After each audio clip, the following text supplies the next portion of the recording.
baietz esan dizut. Harridura perpausak, baietz eta ezetz.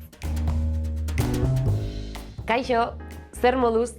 Saio honetan proposamen bati baiezkoa edo ezezkoa emango diozu, edo galdera bati baietz edo ezetz erantzungo diozu.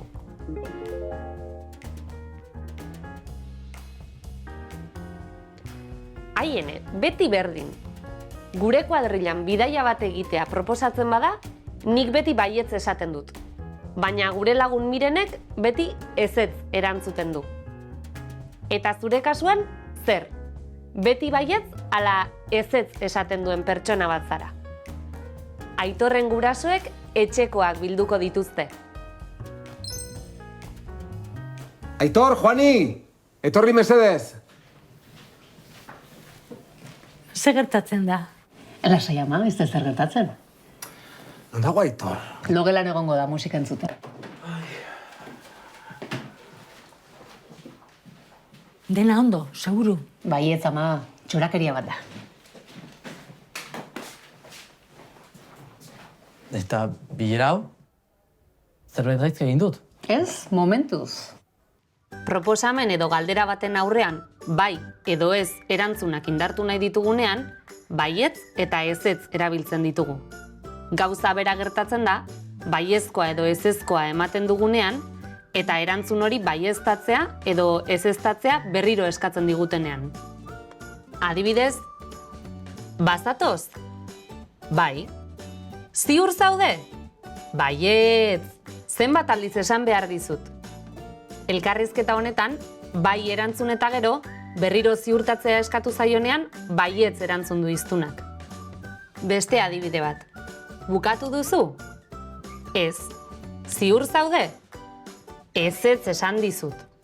Bigarren elkarrizketan berriz, ez erantzun eta gero, ezezkoa berrestea eskatu zaionean, ezetz erantzun du hiztunak. Esaldi konpletiboak ere osatzen dira baietz eta ezetz partikulekin. Azter ditzagun adibide hauek. Josunek badaki gaixo zaudela? Ezetz uste dut. Zer erantzungo diozu lan eskaintzari? Baietz, ala ezetz. Baietz eta ezetz esapideek erronka bota edo desafioa egiteko ere balio dute.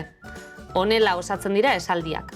Baiezko edo ezezko esapidea, baietz ezetz, izena edo adberbioa aipatzen bada, eta aditza. Kontuan hartu, kasu horietan aditza partizipioan jarriko dugula. Ikus adibide hauek. Baietz lasterketa irabazi. Baietz etorri. Ezetz azterketa gainditu. Aukeratu erantzun zuzena. Nik beti baietz esaten dut. Mirenek beti ezetz esaten du.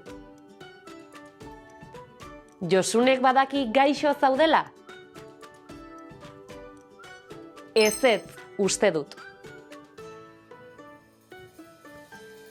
Baietz guk irabazi. Ezetz azterketa gainditu.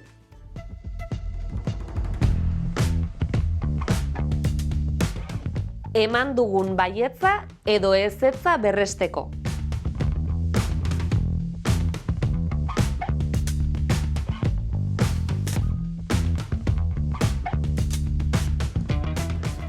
Baietz eta ezetz esaldi konpletiboak osatzeko.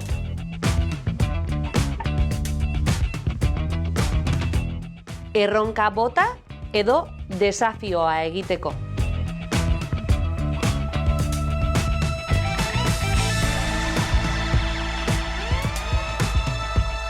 Segi ondo!